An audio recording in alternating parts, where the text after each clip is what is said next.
Hi there, welcome to the channel and welcome to a video on the Specialised Crux. This particular bike I have had now for a couple of weeks or so, and I've only just recently been able to start riding it and dial myself into it because I've just switched from one bike to this bike and I've just upgraded some bits and pieces on it. So the biggest upgrade that this bike's had since I've got it is I took off the stock wheels, which were the DT Swiss G540s, aluminium wheel set. Nice set of tyres on there at the moment, which I put on. Took the Specialised Pathfinders off and put these on. Rode these for a few days, aluminium, take them off and put some nice carbon Zip 303 XPLR wheels on with some nice Schwab G1 bike tyres. I have to say, I've been riding these now for a few weeks on the previous bike, and I'm well impressed with the wheel set. I'm well impressed with the tyres. I've not been a great lover of throttlable tyres. I've kind of like been more, well, as far as gravel tyres goes anyway, not so much road, but we're talking gravel at the moment. So my choice of gravel tyres is Pirelli's range, or varied range, and I've been mix matching sort of tyres on different trains, etc., trying all sorts of different models out in the Pirelli range. So this is the first time for me to have the G1 bikes, and I'm quite impressed with them. I will say that the whole wheel set and the tyres really go well with this particular bike, and I'm finding it really fast, really comfortable, and you know, just basically very quick and light and easy to throw about. It does seem to be quite light on the front end. There's a few reasons for that, obviously. Wheel set, and obviously most of the weight is distributed over the back of the bike, middle. Now, the biggest thing with this bike is that it's claimed by Specialised to be the lightest aluminium bike or frame set on the market, coming in at 9.37 kg. They claim it on the website to be, if you look it up. I've weighed this today, funny enough, and it comes out just over 10.5 or nearly 11, and that's with all my bits on, peds, cages, lights, exactly everything you've seen on this bike now. That's what it come in at then. So yeah, I'm quite impressed really. I'm quite happy with that weight. If I change a few more bits and pieces on it, like the seat post and maybe the bars, get some nice carbon aero bars on it and maybe a carbon seat post, I might be able to get the weight down a little bit more, and then obviously at a later date get rid of the SRAM Apex group set and go to obviously electric, obviously ETAC. I'm a great big fan of SRAM, so I'm always going to be banging on about SRAM. I like SRAM. Probably never go back to Shimano after I'd converted from obviously Shimano to SRAM. I just like the levers, and I like SRAM's easy kind of DIY attitude that, you know, most of us can set it up fairly easy. One by, obviously, so easy to set up. I'm a great lover of one by, and this particular bike has got the new SRAM Apex one by group set XPLR. One of the things I will say about that particular, or this particular group set running gear, is that the new SRAM Apex group set seems to be very easy to change up and down. It's very quick. It's almost a little bit too easy because I'm used to the old SRAM Apex 11 speed, which is a bit more clunkier. This is more finer. It's very easy to kind of go up a gear and then let it drop back down. You know, the levers are almost, there's almost hardly any pressure you need to change up and down. So that's quite nice. I may change it out at some point, as I said, to ETAP in the future. But for the time being, I'll get some use out of this one by mechanical.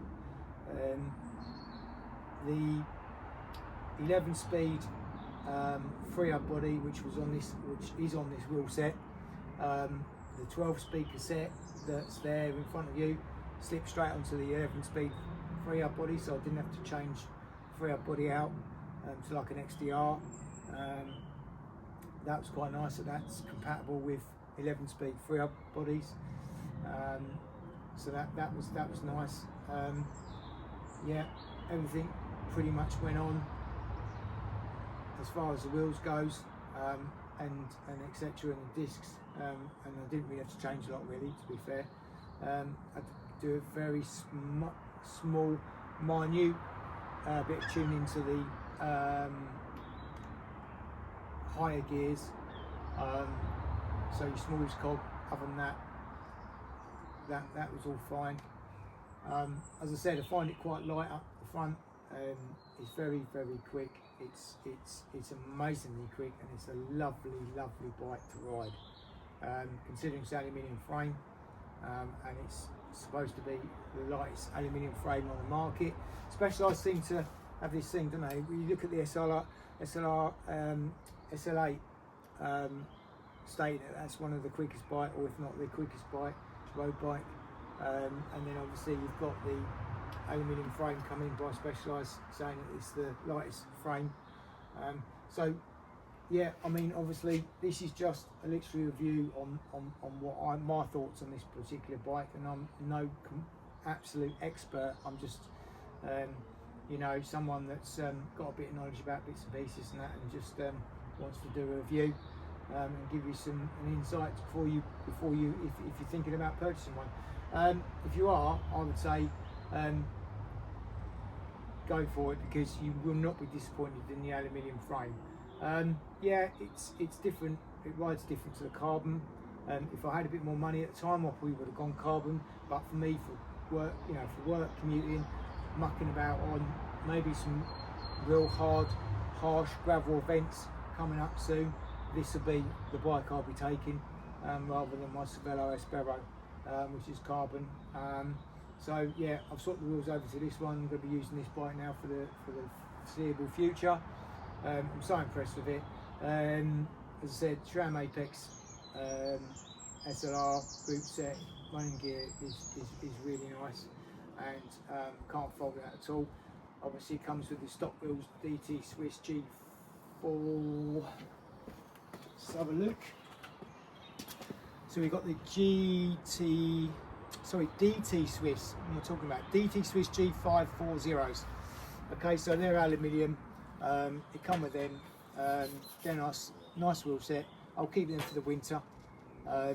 Obviously, what's nice to have is obviously the nice coloured and very quick hubs. I've got the Pirelli Cinturatos M on there, so they'll be nice for the winter. So they'll go back on in the winter. And so yeah, I mean, that is it basically about it. I've been so impressed with it. I took it out for a ride this morning and whizzed around a little course I've got, which is part gravel, part road, and trails, etc. And it just literally eats up the miles. I'm going to change a few things. I'm going to get another bag. That's too horrible and bulky. It's a cheap one. It's a cheap and nasty thing. There's just bits and pieces I'll put on just for the time being, just to get me going. I've got my feed bag there and some tools and bits and pieces in there. I want to get rid of that and get a smaller one. Other than that, I've got my bottle cages on there, my Top Peak ones, which I bought at the Dirty Riva event last weekend. So yeah, I'm pretty impressed with it, and as far as I'm concerned, I'll probably keep it for the foreseeable future. it'll probably do me a couple of years before I get rid of it.